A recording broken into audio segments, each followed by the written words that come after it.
झाडी ओके आहे ना डोंगर ओके आहे, सत्तेसाठी हपापलेले सारेच बोके आहेत. पुन्हा पुन्हा येतील, आश्वासन देतील, वाटून वाटून खातील. हे आपले वांदेत. निवडणुका जवळ आल्यावर दर 5 वर्षांना सत्तांतरांचे मोके आहे. सत्तेसाठी हपापलेले सारेच दलिंदर बोके आहे. पण या कालावधीत आपल्या पक्षासोबत कसं धीर गंभीर राहायचे हे शिकायचं तुमच्या जिल्ह्यातले आमदार आणि खासदार यांच्याकडून.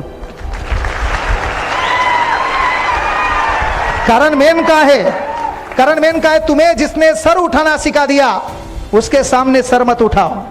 ज्या माणसाने तुम्हाला मोठं केलं, आपली कुठलं लायकी नसताना तिथं नेऊन बसवलं असेल तर परतीच्या काळात त्या माणसासोबत उभं राहणं ही देशाची संस्कृती आहे. ही देशाची संस्कृती आहे. त्या संस्कृतीचा जरी बट्ट्याबोळ झाला असेल तर काळ आपला आहे. सामान्य जनता जे मतदान करत होती ती त्रस्त आहे. त्यांना कळून चुकलं कोण आपले आणि येणाऱ्या 2024चं चित्र